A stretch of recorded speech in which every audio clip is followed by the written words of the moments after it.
presença de alegria, onde houver trevas que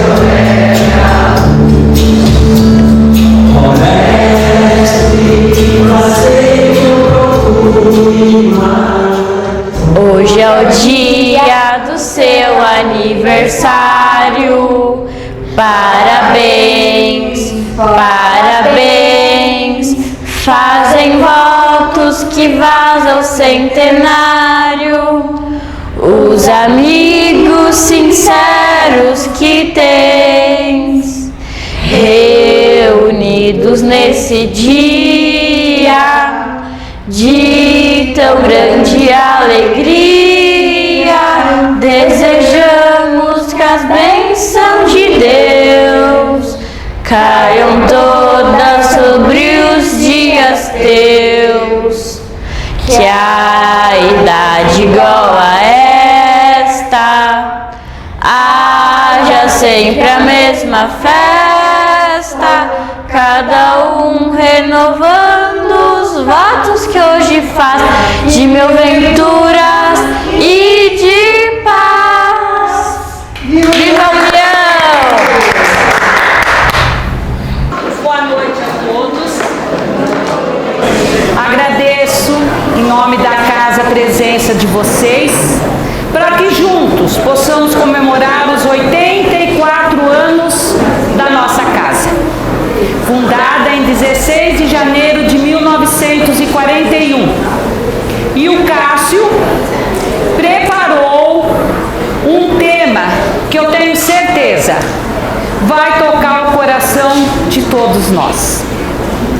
Porque quando nós falamos de Francisco de Assis, quando nós falamos da oração de Francisco, não tem como não tocar o nosso coração.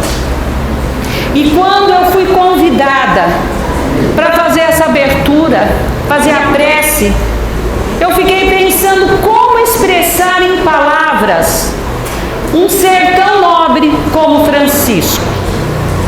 Um ser que aqui na terra vivenciou o Evangelho Jesus, vivenciou o amor. Um ser que quando perguntavam para ele, Pai Francisco, qual é a alegria perfeita? Ele dizia, era a paz. Então eu acredito que deu um pouquinho de trabalho para o Cássio, porque a vida dele é extraordinária. Francisco, junto com Clara de Assis, foram dois faróis que iluminaram a humanidade nas trevas da Idade Média. Ele é um ser de tão grande nobreza, a percepção de Francisco é tão grande, ele tinha uma fina percepção que ele conseguia sentir o laço de fraternidade que une todos os seres da criação. É por isso que amorosamente ele chamava de irmão e de irmã. E nutria, gente, um respeito tão grande por todos os seres da criação, menor que fosse. Então o coração de Francisco significa um estilo de vida, uma expressão geral do cuidado com o outro ser, uma aplicação da confraternização e uma renovação do encantamento pelo mundo. Por isso, neste momento, eu peço a vocês que acompanhem em pensamento essa prece, para que a gente possa se sintonizar com essa espiritualidade presente e possamos assimilar, gente, todo o aprendizado que essa palestra vai nos trazer. E que esse aprendizado possa nos ajudar, fazer renascer em cada um de nós o coração de Francisco. Que nós possamos conseguir ajudar a restaurar, no relacionamento desse mundo atual, o mesmo cuidar com a nossa irmã Mãe Terra que Francisco viveu. Por isso, neste momento, nessa prece que vocês vão me acompanhar em pensamento, ela foi proferida pelo próprio Francisco, que é considerado o cântico das criaturas. Seria um louvor. E eu sei que muitas dessas palavras já poderiam ser ressignificadas. Mas como foi Francisco, esse ser tão nobre, que quando proferiu, respeitou o nosso momento de compreensão, eu quis trazer da forma como ele proferiu, do fundo do seu coração, com todo o seu amor, quando ele estava deixando o corpo físico. Nos instantes finais, Francisco disse: louvado seja meu Senhor, por todas as tuas criaturas, sim, mas especialmente, louvado seja meu Senhor, pelo nosso irmão Sol, que clareia o dia. Louvado seja meu Senhor, pela nossa irmã Lua, que ilumina as nossas noites. As nossas irmãs estrelas, que vão se formando lá no céu claras, belas e preciosas. Louvado seja meu Senhor, pelo nosso irmão vento, pelo ar, pelo sereno, enfim, por todos os tempos, de qual todas as tuas criaturas se sustentam. Louvado seja meu Senhor, pela nossa irmã água, sempre tão útil, tão humilde, tão preciosa e tão necessária. Louvado seja meu Senhor, pelo nosso irmão fogo, que ilumina e aquece as nossas noites frias. És belo, é forte e é vigoroso. Louvado seja meu Senhor, pela nossa irmã Mãe Terra, que nos sustenta, que nos protege, que nos governa, que reproduz frutos diversos, colorindo flores e ervas. Louvado seja meu Senhor, por todos os nossos irmãos que perdoam em nome do teu amor. Louvado seja meu Senhor, pela nossa irmã morte corporal, que nenhum de nós poderá escapar. Ai, daqueles que morrem com o pecado mortal, mas felizes daqueles que a encontram e estão vivendo de acordo com a tua vontade. Bem-aventurados todos os irmãos que sustentam a paz. Gratidão, hoje e sempre, a nosso irmão Francisco. Tá ligado, né? Tá ligado, né? Tava correndo por esquina.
Juro que foi ele que começou, tá? Foi ele que começou. Eu só acompanhei, só.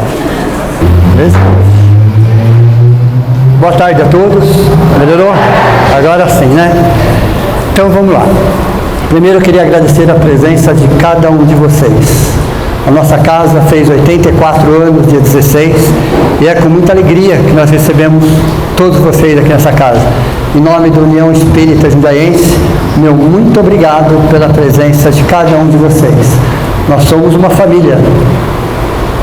Dentro desse conceito, a casa nos recebe. Hoje nós vamos fazer uma reflexão psicológica, consciencial, da oração cósmica de São Francisco de Assis, para a construção de um novo eu. Então hoje a palestra está baseada neste livro, ok? Então se depois no final da palestra alguém quiser dar uma olhada no livro, então é de Alírio Cerqueira Filho, editora Espiritualizar, e aqui está toda a oração de São Francisco de Assis, explicada de acordo com a psicologia transpessoal. Então a palestra da tarde está baseada exatamente neste livro. A oração de São Francisco de Assis, também conhecida como oração da paz ou oração simples, ela aparece para o mundo no século XX, em 1912. A Primeira Grande Guerra Mundial foi entre 1910 e 1914. Então ela aparece pela primeira vez para nós no século XX, em 1912, só num folhetim espiritual. Não tinha estampa de São Francisco de Assis. Em 1916, Roma decide reimprimir a oração. E de um lado tinha a oração, e no verso da oração tinha a foto, a estampa de São Francisco de Assis. Mas ainda assim, havia dúvidas se a oração era realmente dele. Aí, através da mediunidade do Divaldo Pereira Franco, a nossa Joana de Ângeles, a mentora espiritual de Divaldo Pereira Franco, confirma que ela conviveu com Francisco de Assis. Ela era a irmã Clara. E junto dela tinha um franciscano chamado... Passou, já eu lembro. Que também confirmou que foi a oração, foi dele também. Então nós temos duas pessoas que conviveram com Francisco de Assis e confirmaram que a oração realmente é da sua autoria. Então, a partir de 1916, essa oração fica vinculada a São Francisco de Assis. Hoje, através da psicologia transpessoal, nós temos uma condição um pouco melhor de avaliar, ressignificar, ampliar o conceito que nós temos dessa oração. Primeiro, vamos pensar da seguinte forma. Toda a ciência, toda a filosofia, toda a religião existem desde quando o mundo é mundo. Então, nos últimos 5.000 anos, nós temos relatos de cientistas daquela época, filósofos daquela época, religiosos daquela época. Mas toda a ciência, ela começa seu processo de estruturação no século XVIII. Então toda a ciência vai encontrar um terreno fértil para começar a sua evolução de forma científica somente a partir do século XVIII. Então no século XVIII todas as ciências nascem. Então todas as ciências nascem no século XVIII, aparecem para o mundo no século XIX, se estruturam no século XX, se aprimoram no século XXI e se espiritualizam no século XXII. Então temos 500 anos aí de evolução científica. Então, quando eu falo que se espiritualizam no século XXII, não quer dizer que elas vão ganhar um rótulo religioso. Muito pelo contrário. Que elas vão começar a entender um pouco mais do que aquilo que a própria matéria traz para nós. Então, todas as ciências do século XXI, elas estão o quê? Se aprimorando.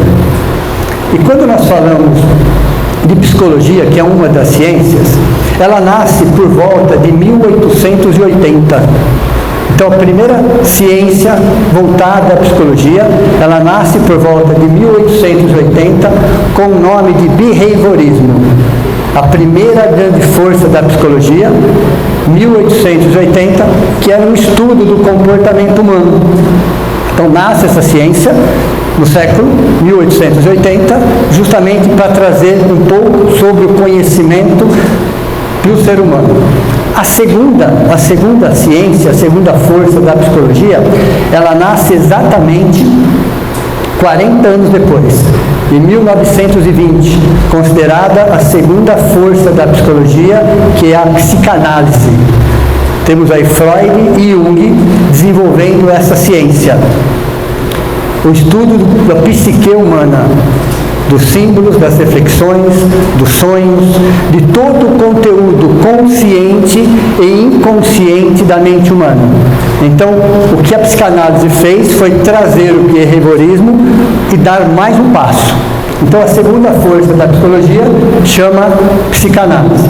A terceira força da psicologia vem em torno de 1960, 40 anos após a psicanálise, com o nome de psicologia humanista. Então, a terceira força da psicologia chama-se psicologia humanista, onde vai estudar o behaviorismo, onde vai estudar a psicanálise, e agora num outro momento, e se tratando de qualidade de vida para o ser humano. O que realmente faz um ser humano feliz? Em 1960 nasce essa ciência chamada humanista, para desenvolver o ser humano naquilo que para ele é essencial, para aquilo que para ele é primordial. E em 1990, 2000, nasce a quarta força da psicologia, chamada transpessoal. Então veja, olha o estudo da psicologia 1880, 1920, 1960, 1990, 2000, que é a quarta força chamada psicologia transpessoal, e é por aí que nós vamos estudar a oração de São Francisco de Assis. Então quem vai estudar a oração de São Francisco de Assis hoje é a psicologia transpessoal. E o próprio nome já é autoexplicativo. É algo que transcende o pessoal. É algo que está além. Então a psicologia transpessoal não pega o behaviorismo, pega a psicanálise, pega a psicologia humanista e traz algo a mais. O ser humano como um ser cósmico. Então nós vamos fazer hoje uma reflexão psicológica, consciencial, através da psicologia transpessoal, para a construção de um novo eu. Essa é a ideia. Francisco de Assis. Mas antes vamos falar um pouquinho sobre Francisco de Assis. Uma pequena biografia de Francisco de Assis. Francisco de Assis. Primeiro que o nome dele nem era Francisco. O nome dele é Giovanni di Pietro Bernardone. Então o nome de registro dele é Giovanni. E Giovanni significa João em italiano. Então o de Assis é a cidade que ele nasceu. Então ele nasce no dia 5/7 do ano de 1182 e falece no dia 3/10 do ano de 1226 com 44 anos. Ele estava muito doente nessa época. Então ele viveu 44 anos, Giovanni di Pietro Bernardone. Mas por que Francisco? Da onde surgiu Francisco? Agora nós já sabemos que o de Assis era da cidade, mas Francisco, o pai de Francisco, o pai de Giovanni, ele era um rico comerciante de tecido na Itália. E ele tinha fortes vínculos comerciais com a França.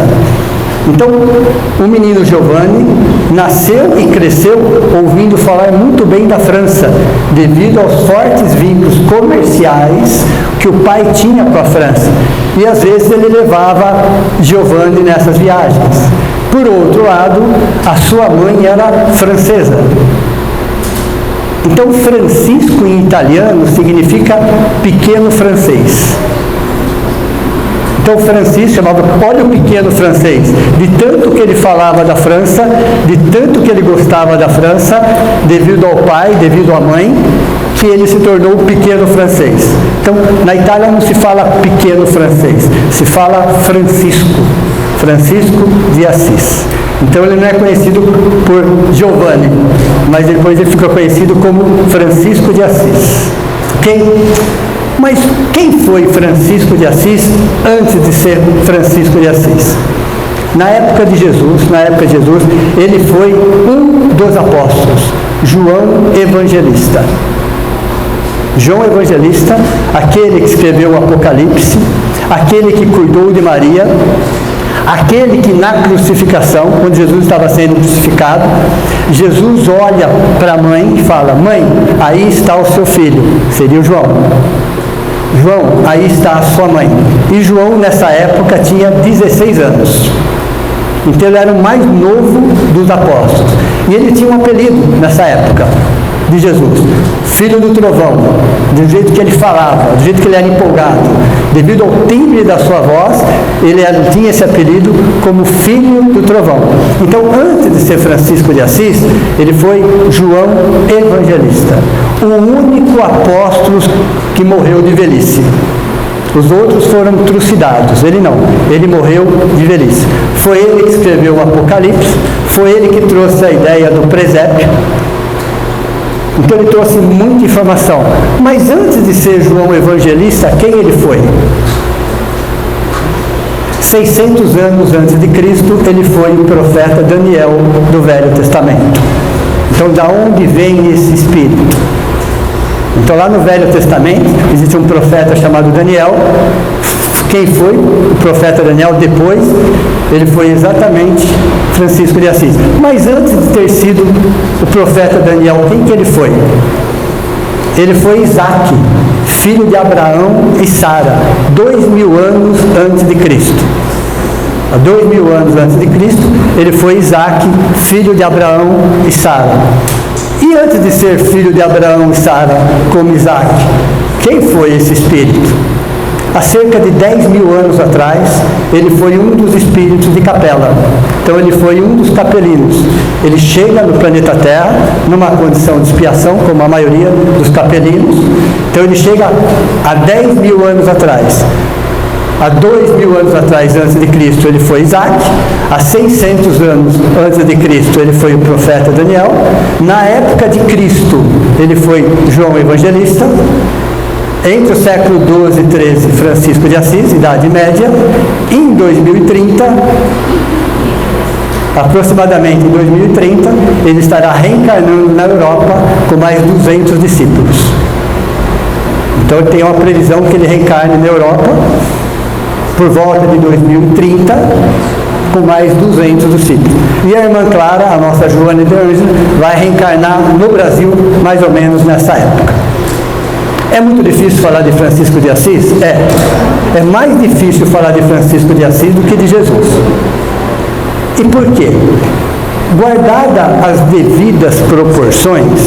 Por que as devidas proporções? Vocês imaginem o seguinte: nós estamos aqui, Francisco de Assis está aqui e Jesus está aqui.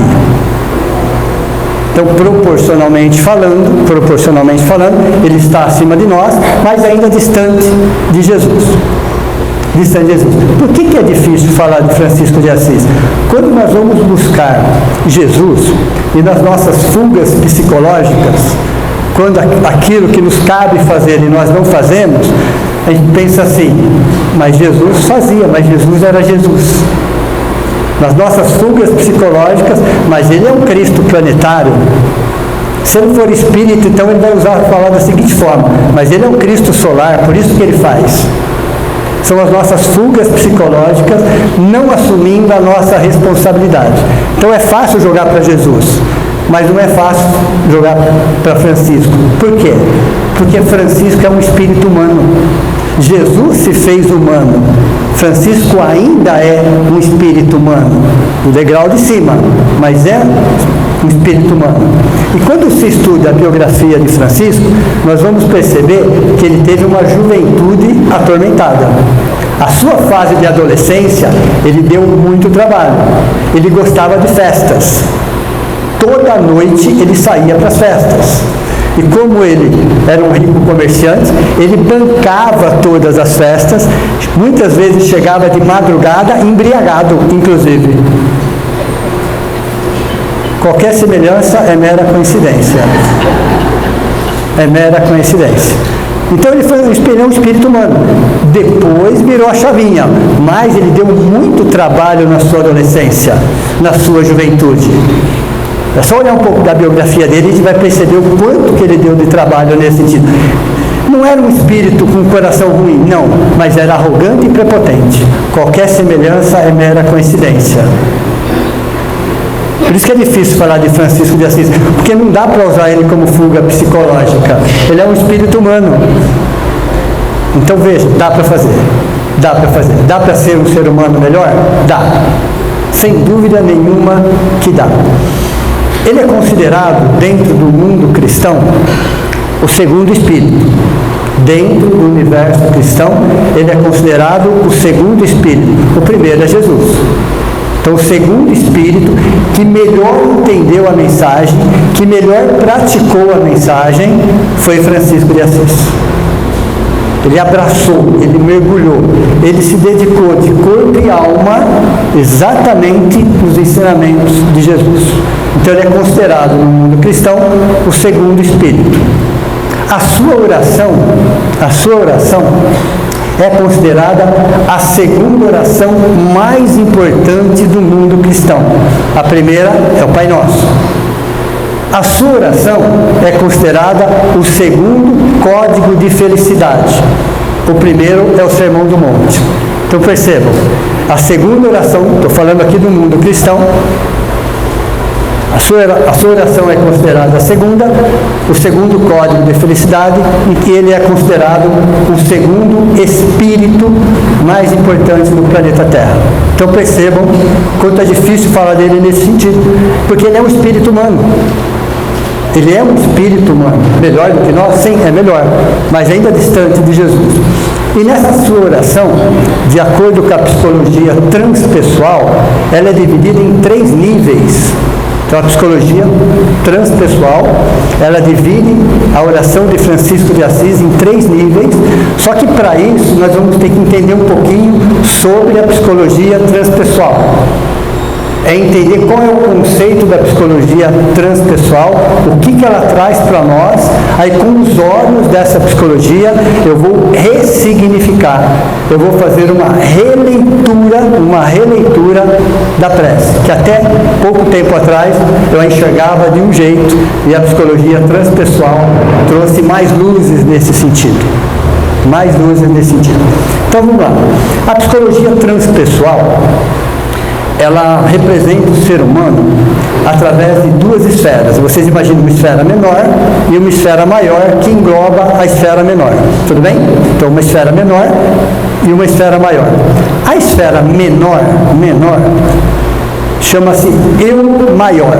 A esfera menor chama-se eu maior, que tem outros nomes. Eu posso chamar de self, eu posso chamar de centelha, posso chamar de amor, posso chamar de mônada, não importa o nome que eu vou dar para a primeira esfera.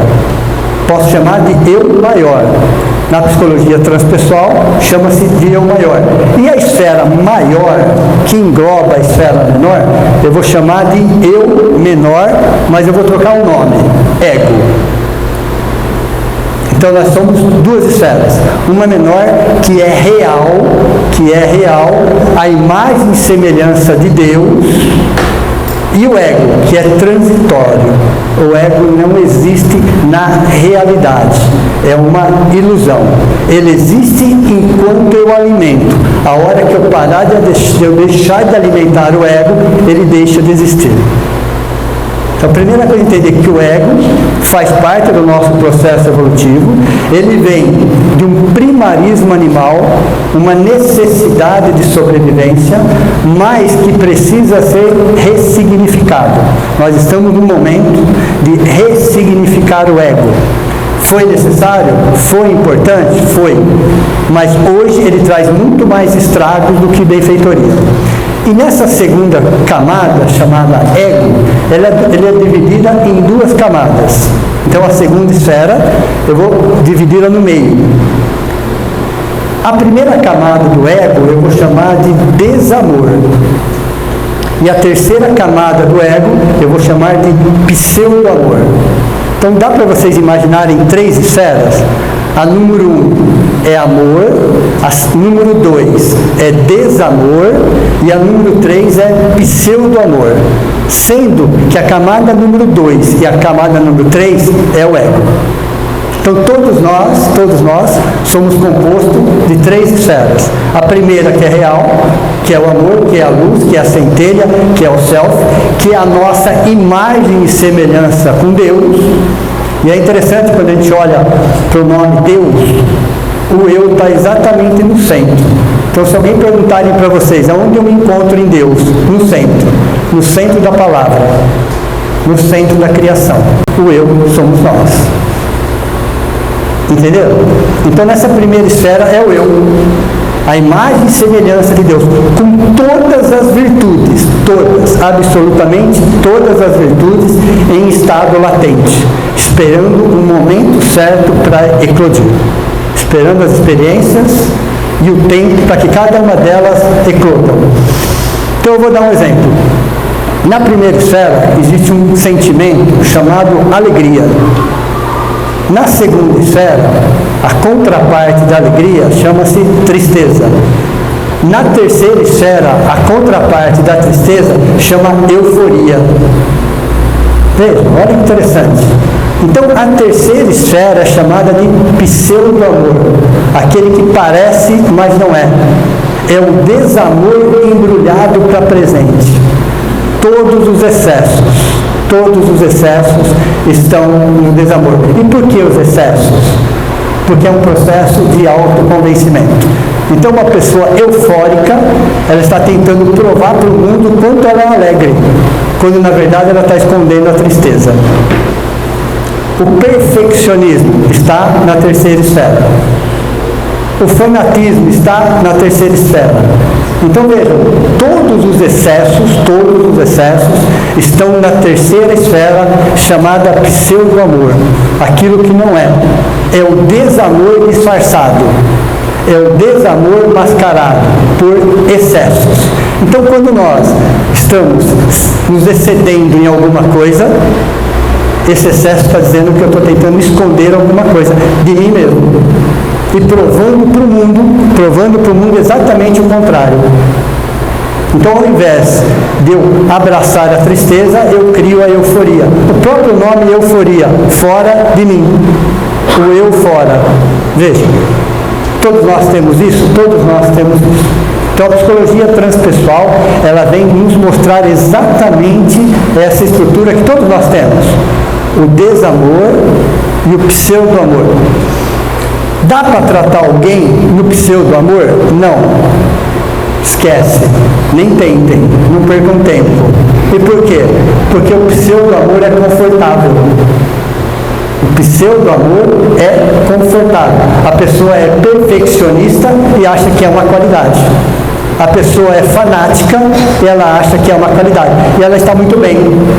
Ela está confortável, porque ela está provando para o mundo o quanto que ela é perfeita, o quanto ela é dedicada, quando na verdade ela está escondendo exatamente o sentimento contrário. Então todos nós temos sentimentos reais na primeira esfera, a contrapartida no desamor e o disfarce no pseudo-amor. Entenderam? Então, como é que a psicologia transpessoal, que traz essa realidade para nós, nos ajuda a administrar isso daí? Primeiro, o eu maior, o amor, abraça o desamor, acolhe o desamor. Vai entender aquela mágoa que está ali, aquele ódio que está ali, aquela revolta que está ali, aquela descrença que está ali, aquela discórdia que está ali. Por que ela está ali? O que ela está fazendo ali? Qual é a lição que eu não estou querendo aprender? Por que eu fico me justificando e terceirizando? Então, quando o eu maior tem espaço, ele olha para cada um desses sentimentos que fazem parte do nosso processo evolutivo, e toda vez que ele olha, o que acontece com o pseudo-amor? Eu não preciso mais disfarçar. Então a camada número 3 do pseudo-amor, ela vai se desagregando à medida que eu olho para os meus sentimentos contraditórios. Mas como é que eu faço isso? Até o século passado, se chamava de reforma íntima. Hoje o nome é reeducação emocional centrada no alto amor. Mas como se processa isso dentro de mim? Primeiro eu tenho que entender que todos nós, a sociedade do século XXI, sofre de obesidade emocional. Nós sofremos de obesidade emocional. Nós comemos as próprias emoções. O pensamento é virtual, mas as emoções são reais. Veja, o pensamento é virtual, mas as emoções são reais. É um excesso de pessimismo, é um excesso de negativismo, é um excesso de autocobrança, é um excesso de desamor, falta de amor próprio, é um excesso de críticas, é um excesso de reclamações. Veja, olha que interessante. Então nós comemos essas emoções. Então todos nós estamos sofrendo de obesidade emocional. E olha que interessante. O ser humano tem 80 órgãos. O ser humano tem 80 órgãos. Um homem adulto tem 37 bilhões de células. Uma mulher adulta tem 28 bilhões de células. Trilhões. São 37 trilhões e 28 trilhões. Existem mais células no corpo humano do que as estrelas na nossa galáxia. 37 trilhões de células nós temos. Um homem e uma mulher, 28 trilhões de células. O que acontece? Cada célula, cada órgão, cada sistema está banhado por sangue, é alimentado por sangue. E no nosso sangue, na nossa corrente sanguínea, nós levamos cada uma dessas emoções para os 80 órgãos e para os trilhões de células. Então significa que quando eu estou odiando, meu rim também está odiando, meu fígado também está odiando, meu baço está odiando. Veja, cada célula do meu corpo físico está sentindo e ressentindo aquela emoção. Então, se eu me acho uma vítima, o que acontece com o meu sistema imunológico? Ele para de funcionar. Você é uma vítima? Veja, eu estou dando um comando e ele só está obedecendo o comando. 5 minutos de notícias ruins, de programas ruins, de imagens ruins, compromete o meu sistema imunológico em 5 horas. 5 minutos. Quando eu me exponho, livre-arbítrio, me exponho a uma situação ruim, podendo evitar, cada 5 minutos compromete o meu sistema imunológico em 5 horas. Porque cada célula é alimentada por sangue. Cada órgão, cada sistema é alimentada pelas nossas emoções. Então não existem doenças, existem doentes. Mais de 90% das doenças somos nós que produzimos. O pensamento é virtual, mas as emoções são reais. Então veja, então eu vou me alimentando daquilo que eu vou pensando, refletindo e engolindo. Só que é uma questão de livre-arbítrio. Livre-arbítrio.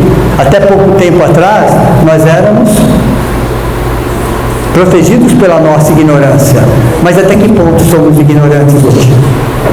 Vamos ver.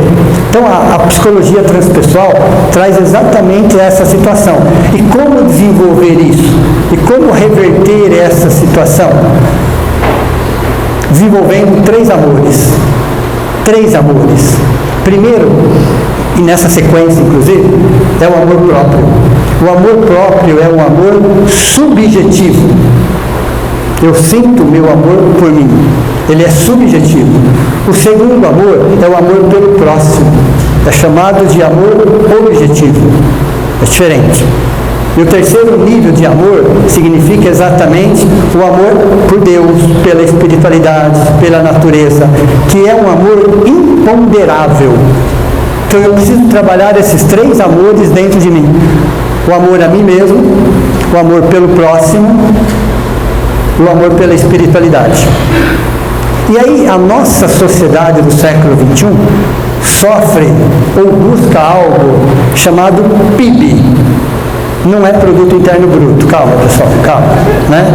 E dentro da psicologia transpessoal, PIB significa padrão inatingível de beleza. As pessoas se comparam o tempo todo e ninguém está contente, e ninguém está feliz, e ninguém está satisfeito. Então a psicologia transpessoal vai nos mostrar que nós, seres humanos do século XXI, estamos buscando algo inatingível, padrão inatingível de beleza. As pessoas não estão contentes com elas próprias. Por mais que a sociedade ache que sim, ela própria não consegue enxergar. Isso chama-se distorção cognitiva. Qual é o nome disso, cientificamente? Distorção cognitiva. Então, veja, a psicologia transpessoal traz exatamente isso, para que a gente possa rever os nossos conceitos e entender que o nosso principal compromisso é conosco mesmo. Nós não temos compromisso exatamente com uma pessoa ou com uma instituição. Nosso principal compromisso é conosco mesmo, baseado nos 3 R's. Letra R. Primeiro R, o mais importante, inclusive, tem que ser nessa sequência, respeito a si mesmo. Parece óbvio, mas não é. Parece óbvio, mas não é. O segundo R, respeito pelo próximo. Mas se eu não respeito a mim mesmo, dificilmente eu vou respeitar o meu próximo. E o terceiro R, responsabilidade nos atos. Então veja, 90% dos problemas estariam resolvidos se nós seguíssemos os 3 R's. O respeito a si mesmo, em primeiro lugar, o respeito pelo próximo e responsabilidade nos atos. Então, à medida que a gente vai compreendendo um pouco melhor do que se passa dentro de nós, nós vamos reavaliando, ressignificando, redimensionando. O que está fora, não. O que está fora está certo como está. O que está fora está exatamente certo como está. Dentro de um planeta de provas e expiações, essa é a minha realidade. Essa é uma realidade. O que nós precisamos é entender que o problema, 90% das vezes, ou mais, não está fora de nós. Os problemas estão dentro de nós. Então, se eu sofro de obesidade emocional, se eu como as próprias emoções, se eu me alimento diariamente com notícias e programação ruim, eu comprometo todo o meu sistema imunológico.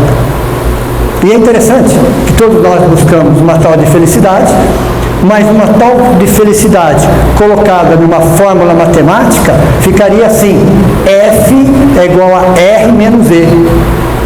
F de felicidade igual a realidade menos expectativa.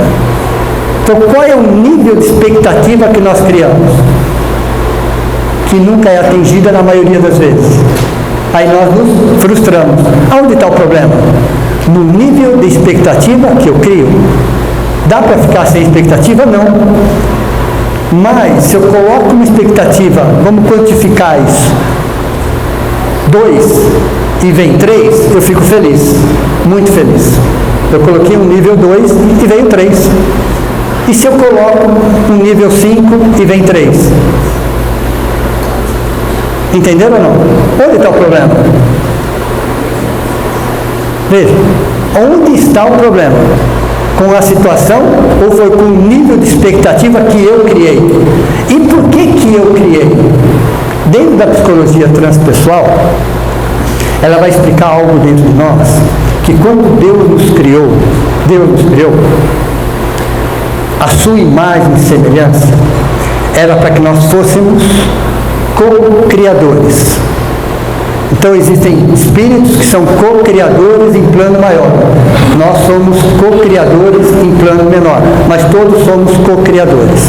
Todos. Deus nos criou com essa função, com esse objetivo. Nascemos simples e ignorantes, chegaremos na condição de sábios e virtuosos. Para isso vou precisar de tempo e experiências, porém, a evolução é um determinismo divino. A evolução é um processo em que todos os seres estão inseridos. Todos os seres. Nenhum espírito foi criado com privilégios. Todos nascemos em pé de igualdade. Não ao mesmo tempo, mas todos nascemos em pé de igualdade. Então, quando eu olho para tudo isso, eu entendo que existe um Deus dentro de mim.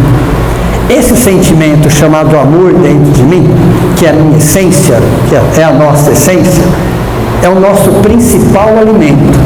Então, o espírito, essência, eu não estou falando do corpo físico, eu não estou falando do corpo espiritual, eu estou falando do espírito, essência, da luz, da centelha. Ele se alimenta essencialmente de amor, mas numa relação 70-30. O que é a relação 70-30? Que vocês não perceberam, mas está na prece de São Francisco. Essa relação 70-30 está na prece de São Francisco de Assis. O que é a relação 70-30? Deus, quando me criou muito mais para doar do que para receber. Se eu fosse quantificar isso, ia ser uma relação 70-30. Eu tenho que doar 7 e receber 3. Aí é o ponto de equilíbrio. Esse é o ponto de equilíbrio. Os espíritos mais evoluídos, eles são extremamente felizes porque eles já entenderam essa conta. E eles praticam, e eles vivem essa conta. Eles sabem que a felicidade deles depende muito mais deles, 70%, e eles não se preocupam com os 30%, nenhum deles se preocupa com os 30%, porque o 30% é um processo de retorno natural, A própria natureza, a própria sociedade, o próprio Deus, a própria espiritualidade se encarrega de nos devolver os 30%. O que a nossa sociedade faz? Ela pega isso e inverte. Primeiro eu quero receber 70%, aí eu vou pensar se eu vou dar 30%. Não é isso? Primeiro 70%, depois eu vou pensar, quem sabe talvez. Dá para dividir 2 em 15? Não é assim que faz? Aí ficamos sempre insatisfeitos, sempre com um vazio existencial. Por quê? O pote de receber é 30. Por mais que você receba, por mais que o mundo faça, é 30. Imagine um pote que só cabe 30. Um volume 30. Por mais que o mundo faça por você, é um volume 30. Você está sempre insatisfeito, sempre com um vazio existencial. Sempre. Porque o receber não preenche o nosso vazio. O que preenche o nosso vazio é o doar. Doar, não barganhar. É doar, não barganhar. Porque na maioria das vezes, muitas vezes, estamos barganhando com a espiritualidade. Tanto que a palavra caridade já foi trocada por oportunidade de trabalho. Então não fazemos a caridade, temos uma oportunidade de trabalho. Simples assim. Por quê? A caridade está congelada dentro de nós, como se fôssemos realmente capazes de fazer caridade num planeta de provas e expiações. Não. Num planeta de provas e expiações, não. Nós estamos aqui tendo oportunidade de trabalho. Então veja, a oração de São Francisco de Assis, vista pela psicologia pessoal nas 3 esferas, vai mostrar para nós que essa oração não é para fora. Estava tão fácil achar que era para fora, estava tão simples achar, que oração maravilhosa. Depois que a psicologia transpessoal entra, fala, nossa, ela deixou de ser maravilhosa. Ela deixou. É uma frustração imensa quando você olha essa oração com os olhos da psicologia transpessoal. Porque a gente vai entender exatamente a essência, exatamente o conceito, olhando para dentro de nós mesmos. Vejam, nós somos espíritos em experiências terrenas. Nunca serei o mesmo, mas sempre serei eu mesmo. Veja, é um processo de ressignificação constante. É um processo onde nós temos que olhar para dentro de nós e entender o que está acontecendo dentro de nós. Porque todas as vezes, ou na maioria das vezes, que eu fico tentando resolver o problema do mundo e das pessoas, não que eu não possa fazer isso, claro que eu posso, é evidente que eu posso, mas muitas vezes eu estou fugindo de mim mesmo. Eu estou fugindo dos meus problemas, das minhas frustrações, das minhas mágoas, dos meus ressentimentos. Então posso continuar fazendo? Pode, mas olha para você, perceba que a pessoa mais carente é você. A pessoa que mais precisa de você é você. A pessoa que tem que te abraçar é você. É a individualidade abraçando a personalidade. Nessa personalidade transitória. Então o ego é um não movimento. O que é o ego? É o não movimento do ser essencial.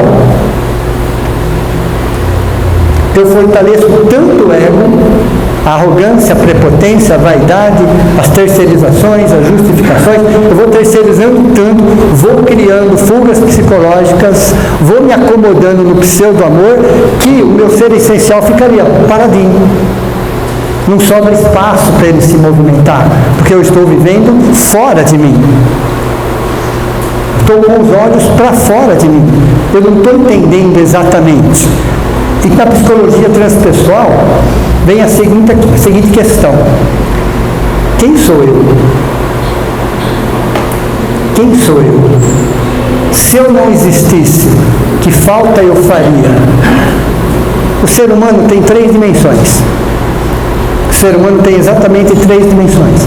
A exterioridade, primeira dimensão do ser humano é a exterioridade. O que é exterioridade? É o corpo físico e toda a materialidade que está em volta dele. É uma dimensão importante? Claro que é, sem dúvida. Da primeira dimensão do ser humano chama-se exterioridade. É o físico, as necessidades físicas, biológicas, fisiológicas e o meio que ele está. Toda a materialidade que o compõe. Essa é a primeira dimensão. A segunda dimensão do ser humano é a interioridade. A segunda dimensão do ser humano é a interioridade. O que é a interioridade? Seus sonhos, seus traumas, suas reflexões, seus símbolos. Veja, não tem nada a ver com o corpo e com a vida material. Tem a ver com ele. Quais são os seus sonhos? Quais são os seus desejos? Quais são suas vontades? Quais são os seus símbolos? Quais são os seus traumas? Quais são os seus arquétipos? Essa é a segunda dimensão do ser humano. E a terceira dimensão do ser humano, se a primeira é exterioridade, a segunda é interioridade, a terceira é a profundidade. Então, a terceira dimensão do ser humano é a profundidade. E o que é a profundidade? Qual é o sentido da vida? São perguntas que nós temos que fazer. Qual é, a primeira pergunta, qual é o sentido da vida? A segunda, quem sou eu? Eu não estou perguntando de nome e sobrenome, nem posição social, profissão, qualquer coisa nesse sentido. Quem sou eu? Essa é a segunda.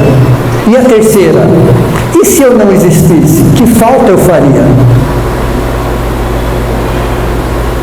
Querem uma quarta? E a quarta? Como ficaria o mundo sem mim? Veja, são questões profundas que eu tenho que perguntar. Nós já estamos na fase de fazer essas perguntas. Nós não somos mais espíritos infantis. Nós já passamos dessa fase de querer ficar barganhando com a espiritualidade. Mas chegou a hora de nós tirarmos Jesus da cruz. Era tão fácil deixar ele lá? Não era isso? Deus bem longe, Jesus na cruz, Nossa Senhora de um lado. Não. Qual é o nosso maior desafio? Tirar Jesus da cruz, na questão 625 do Livro dos Espíritos, onde a pergunta é: qual é o tipo mais que perfeito que Deus enviou à Terra para nos servir de guia e modelo? Resposta: Jesus. E a resposta mais curta do Livro dos Espíritos, e a única resposta que não tem vírgula. Mas não falou que era o Cristo, falou que era Jesus. Porque o Jesus é ser humano. Como que ele era como ser humano? Então, para quem entenda Jesus, nós temos necessariamente tirá-lo da cruz. Necessariamente. Colocar do lado e caminhar ao lado. Como ser humano. Como ser humano. Como que ele era como ser humano? Como ele se vestia? Como que ele conversava? Como ele tratava os diferentes da época? Qual era o nível de preconceito? Veja, eu não estou falando do Cristo, eu estou falando de Jesus. Ok? Então veja. Então, para quem possa se desenvolver como ser humano, eu preciso de referências? Sim. As referências são ótimas? Sim. Porém, elas não vão resolver o meu problema. Na psicologia transpessoal, eu resolvo os meus problemas. Por quê? A entrevista com a verdade é pessoal e intransferível. A entrevista que todos nós vamos ter com a verdade é pessoal e intransferível. É nós com a nossa consciência. Aí a questão 621 do Livro dos Espíritos. Onde está escrito as leis de Deus? A resposta: na consciência dos homens. Veja. Veja. Olha a importância de uma psicologia transpessoal que vê o ser humano com o seu aspecto cósmico. A doutrina espírita já nos dá essa condição, mas é uma psicologia que vem nos trazer que o ser humano é muito mais do que o seu aspecto físico, biológico, social, psicológico e emocional. Ele é um ser espiritual. E a psicologia transpessoal. Então, dentro da psicologia transpessoal, é que nós vamos olhar a prece de São Francisco de Assis, agora com outros olhos, e entender que essa prece não é para fora, essa prece é para dentro. É uma reflexão psicológica, consciencial, da oração cósmica de São Francisco de Assis para a construção de um novo eu. Interessante. E o eu aí é com letra maiúscula, porque é a nossa essência. É exatamente a nossa essência. Então, se o nosso compromisso é conosco, eu tenho que começar a olhar para mim. Eu posso ajudar as pessoas? Claro, uma coisa não tem nada a ver com a outra, mas o meu compromisso essencial é comigo, nas minhas emoções, para que eu possa cuidar das minhas emoções. As pessoas só me tiram do equilíbrio se, de alguma forma, eu permitir. Tem que haver uma certa permissão da minha parte para que o mundo me tire do equilíbrio. Eu posso ficar chateado, eu posso ficar triste, claro, somos seres humanos, mas que tanto que eu vou ficar triste, que tanto que eu vou ficar chateado, que tanto aquilo vai me magoar? Aí é uma escolha pessoal. Aí é uma escolha pessoal. Então, um exemplo mais prático. De repente alguém nos trata mal da primeira vez. Você pode pensar, acontece, um ser humano, acontece naquele momento, é um momento, é uma condição pontual. Passa um tempo, a mesma pessoa nos trata mal. De novo, você é ofendido, você é agredido, você é menosprezado, você é humilhado. A segunda vez é luz amarela, no mínimo presta atenção. A terceira vez é luz vermelha. A partir da quarta vez, o problema já não está mais com a pessoa. A partir da quarta vez, se acontece a quarta vez, o problema já não está mais fora. O problema está dentro. Por que eu permito? O que está faltando em mim para me sujeitar àquela situação? Perceberam que o mundo está certo como está? Que o problema está interno? Que as situações podem acontecer, acontece com todo mundo, mas se voltam a acontecer, será que o problema é a situação ou é comigo? A psicologia transpessoal nos traz esse alerta. para que a gente possa nos enxergar de um outro jeito, de uma outra forma. Podemos analisar agora a prece? Posso começar? Posso começar? Como diz um amigo meu, eu só estava aquecendo, né? Só estava, aquele lá, ok? Só estava aquecendo, ok? Então vamos lá, eu até coloquei essa prece na lousa para a gente acompanhar de perto. Agora a gente vai olhar essa prece com outros olhos, com outros olhos. E toda vez que vocês forem cantar essa prece, sem dúvida, ela é um poema de amor, mas que vocês possam olhar essa prece com outros olhos, sentir essa prece com outras emoções. Porque diz assim, Senhor, já começou aí? Senhor, deixa, quer dizer que não sou eu. Senhor, que já estava assim, alguém que está acima dele. Fazei de mim um instrumento de vossa paz, não é da minha paz. Porque nós temos a nossa paz, nós temos a noção de justiça, a nossa noção de justiça, a vossa paz. Então, quando Francisco de Assis estava falando com Jesus, na primeira frase, é a sua paz, não é a minha paz. Porque o nosso conceito de paz é distorcido. É distorcido, é de acordo com os nossos interesses, ainda é. Mas vai ficando pior. Lá. Onde houver ódio, que eu leve o amor. Pergunta, aonde tem ódio? Aonde está o ódio?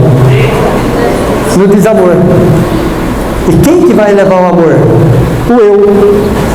Onde houver ódio no meu coração, que eu leve o amor.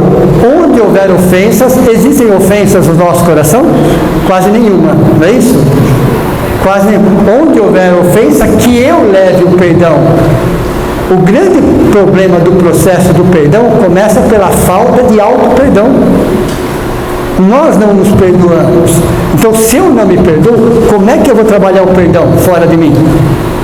Se eu não consigo me perdoar, se eu fico me culpando, e a culpa nada mais é, segundo Joana de Ângeles, um subproduto do orgulho. Joana de Ângeles diz que a culpa nada mais é do que um subproduto de orgulho. Terceiro, onde houver discórdia, existe discórdia dentro de nós? Vocês brigam com vocês mesmos ou não? Que eu leve a união. Aonde houver dúvida, que eu leve a fé.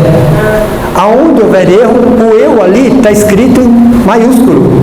É o eu maior, é o self, é o amor.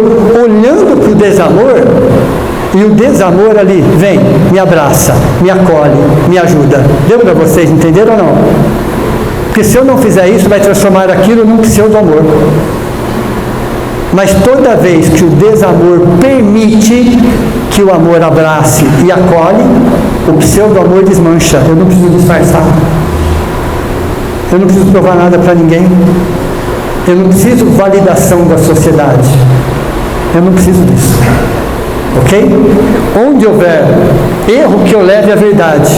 Onde houver desespero, que eu leve a esperança. Onde houver tristeza, que eu leve a alegria. Onde houver trevas, que eu leve a luz. Veja. Essas emoções desencontradas estão dentro de nós. Onde? No desamor. Todas estão. Existe um problema com elas? Nenhum, porque cada uma delas é um aprendizado diferente. Cada uma delas está querendo me trazer uma lição para que eu cresça como ser humano. Eu que não estou querendo aprender. É uma outra história. Quando eu falo eu, aí é o eu menor, é o ego. É o egoísmo. Então eu não quero aprender. Mas a partir do momento que eu olho para qualquer uma dessas emoções desencontradas dentro de mim, chego para ela e pergunto, qual é a lição? O que você está querendo mostrar para mim que eu não estou querendo enxergar? Me mostra, me explica. Abra o seu coração. Então, cada emoção é uma lição, é um aprendizado. Só que para isso eu preciso usar de uma ferramenta. Humildade. Humildade. E como é que eu conquisto a humildade? Interessante. A humildade, ela é uma consequência de um sentimento chamado gratidão. Gratidão. Gratidão do terceiro nível. Interessante, porque a gratidão tem 3 níveis também. Então a prece de São Francisco tem 3 níveis, a gratidão também tem 3 níveis. E a humildade se conquista pela gratidão do 3º nível. A gratidão de 1º nível não é gratidão, é educação. É o nosso dia a dia quando nós falamos muito obrigado. Isso é quase que uma obrigação. Isso não é gratidão, isso é educação. Está fazendo nada além do normal. Agradecer por qualquer coisa que aconteça. Então essa gratidão de 1º nível, o nome correto é educação. A gratidão de 2º nível é quando acontecem algumas coisas esporádicas com a gente, algumas situações, nasce uma criança, um casamento, uma festa, uma formatura, acontece esporadicamente, acontece conosco e nós agradecemos. Isso também não é gratidão, isso é reconhecimento. Está reconhecendo o fato. Você pode até agradecer, mas isso é reconhecimento, isso não é gratidão. A gratidão de 3º nível, que é a base da humildade, é quando você não tem nenhuma razão externa, nenhum fato externo para agradecer e você agradece. Perceberam? Agradece pela vida. Agradece pela vida. Pela oportunidade de trabalho. Você nem sabe o que você vai fazer, mas você está agradecendo. Veja. Então, a gratidão de 3º nível é você pegar um sentimento que está lá no self, no amor, chamado humildade, e fortalecer. Veja, a humildade entra em contrapartida, o orgulho. O orgulho abaixa a cabeça para a humildade. Humildade. Ok? E aí ele abraça. Então veja, essa primeira fase, escrita em azul, então eu coloquei 3 cores até para facilitar, é a fase mais difícil da oração. Qual é a fase? Tem 3 níveis? Tem, mas qual é a fase que eu vou ter que suar muito? Que eu vou ter que brigar muito, no bom sentido? É a primeira fase. Essa primeira fase é a letra P. P de pacificação. Eu vou pacificar o meu coração. Entenderam ou não? É a primeira fase, é a fase mais difícil, é a fase mais complicada, mais necessária. É uma questão de se autossuperar. Autossuperação.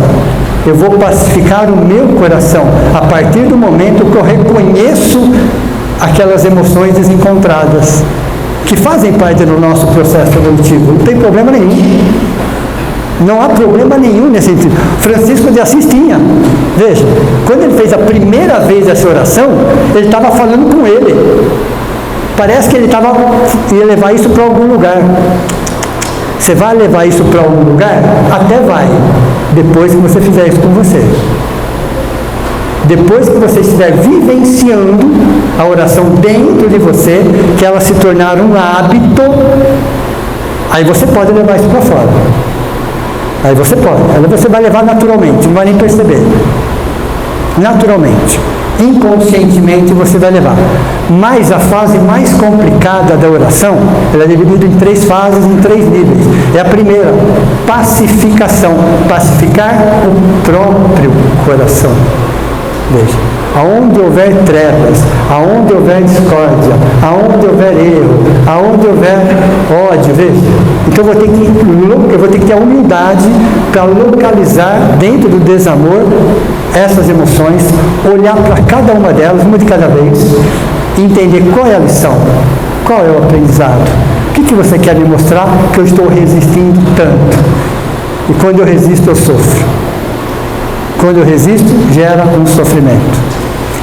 Depois de pacificar o próprio coração, eu vou para o 2º nível. 2º nível é a letra D. Disponibilização. Disponibilização não é quando eu quero, do meu jeito, da minha forma e cheio de condições.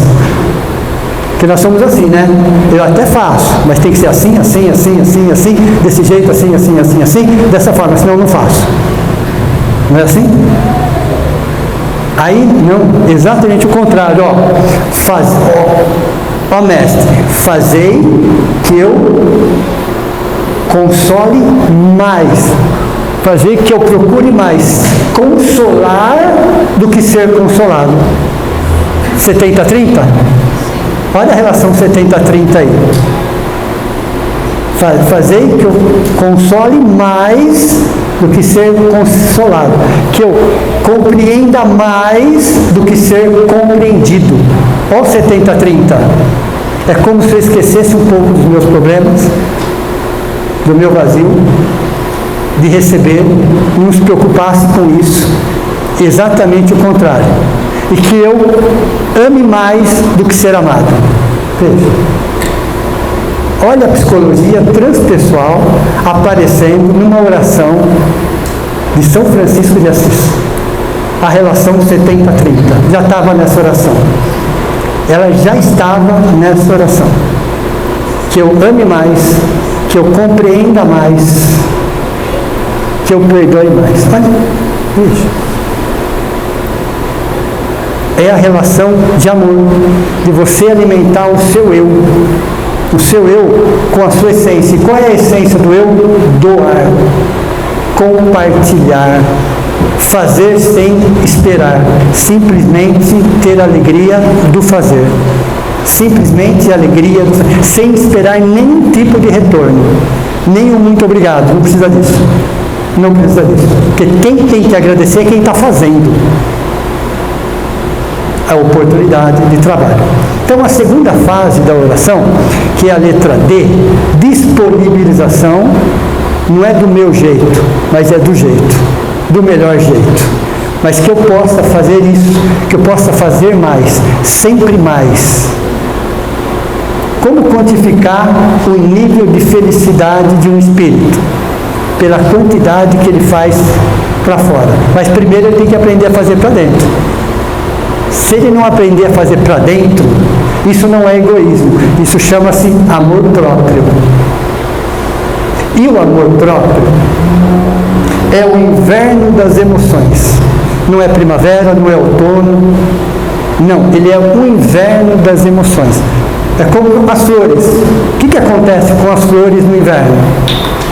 Elas morrem? Não, elas não morrem no inverno. Elas se recolhem e se acolhem na própria essência, esperando a primavera, porque ela sabe que ela não tem como lutar contra o inverno. A natureza é sábia, então elas se recolhem e se acolhem na própria essência.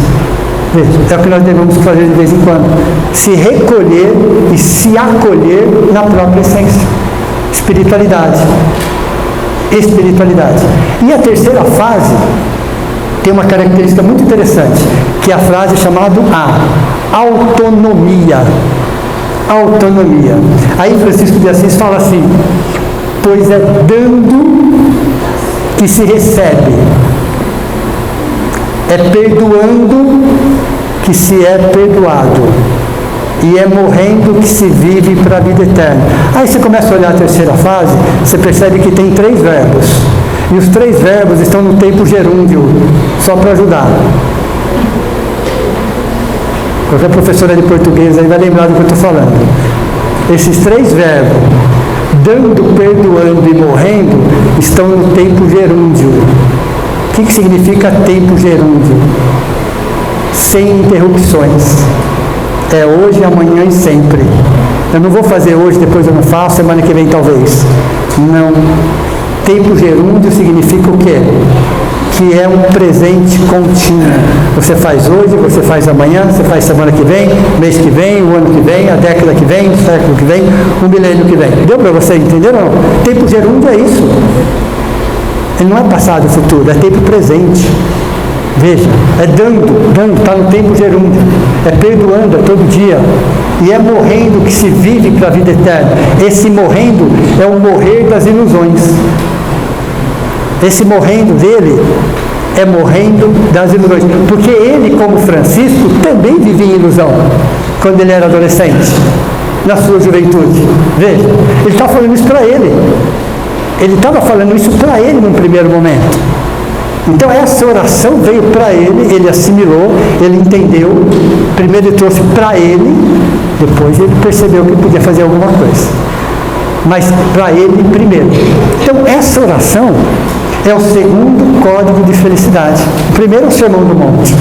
O segundo é a oração de São Francisco de Assis. Assim como o Sermão do Monte, assim como essa oração de São Francisco de Assis, é para nós, é para o ser humano, é para o eu maior, o self, a luz, o amor, a essência, ter espaço. Porque toda vez que ela abre, ela diminui as outras duas camadas. Entenderam ou não? Lembra das 3 camadas, as 3 esferas? Toda vez que a primeira esfera abre, dilata, amplia, ela ocupa espaço. Da onde ela vai tirar esse espaço? Do ego. Começando pelo pseudo-amor. Ela vai acompanhar, ela vai tomando esse espaço. À medida que o ego comprime, ela fica ali, fechadinha. A partir do momento que o ego permite, ela vai tomando o espaço. Ela vai aprendendo. O pseudo-amor vai desmanchando, o desamor vai sendo compreendido. Isso leva tempo, claro, evidente. Mas à medida que a essência vai ampliando, nós, como seres humanos, passamos a ser seres humanos, que ainda não somos. Veja. Então falar de São Francisco é difícil por causa disso, porque ele é um espírito humano. E ele passou na sua juventude coisas que nós também passamos. E que nós estamos passando. Então quando eu olho para ele, eu falo assim, é muito difícil, porque é algo tangível, é algo palpável, é algo que aconteceu com ele, pode acontecer comigo, pode acontecer comigo. Por que não? O que me impede? O que me impede? Nada. Então quando alguém fala, não posso, eu traduzo da seguinte forma, eu não, psicologia transpessoal, fala assim, não quero. Perceberam ou não? O não posso está escondendo o não quero. Porque quando eu quero, eu quero. Então que a gente possa olhar realmente para essa oração agora com outros olhos, de uma forma que é o nosso segundo código de felicidade, que Jesus permitiu justamente porque dá para ser feliz no planeta Terra, provas e expiações? Sim. A resposta é sim. E por que eu não sou? Porque eu não quero. A felicidade, ela está inquieta frente à demora do sofredor em conquistá-la. Está aqui do lado. Está pertinho. Ela está inquieta frente à demora do sofredor em conquistá-la. Porque ele não pode? Não, é porque ele não quer. Porque felicidade não tem a ver com coisas materiais. Não tem a ver com pessoas. Não tem a ver com cargos. Não tem a ver com rótulos. Felicidade não tem a ver com isso. Isso às vezes gera momentos de felicidade, muito mais satisfação. Mas felicidade é um estado de espírito.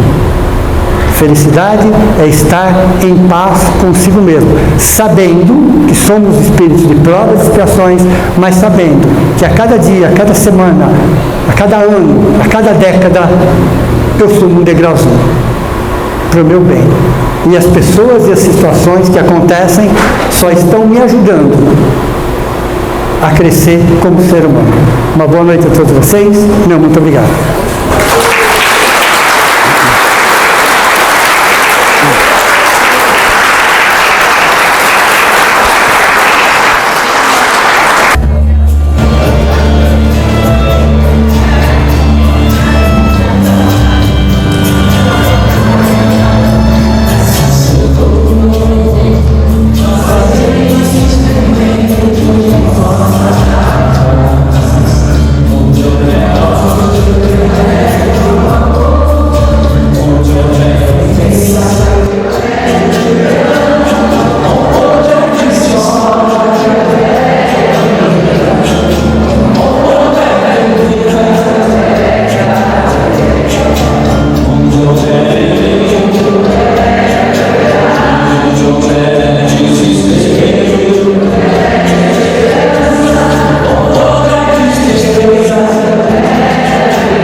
Eu quero que você preste atenção nele.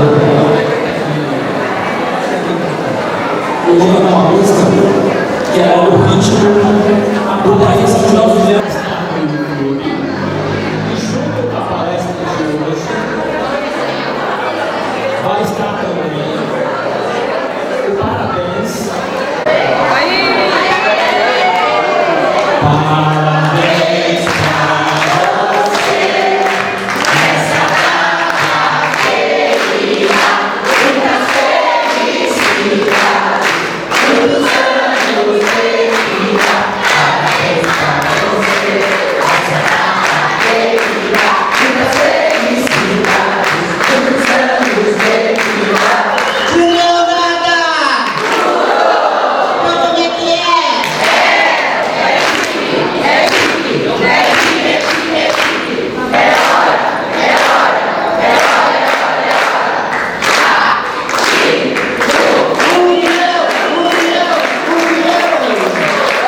União é um convite a todos os frequentadores desta casa. Nossa gratidão infinita.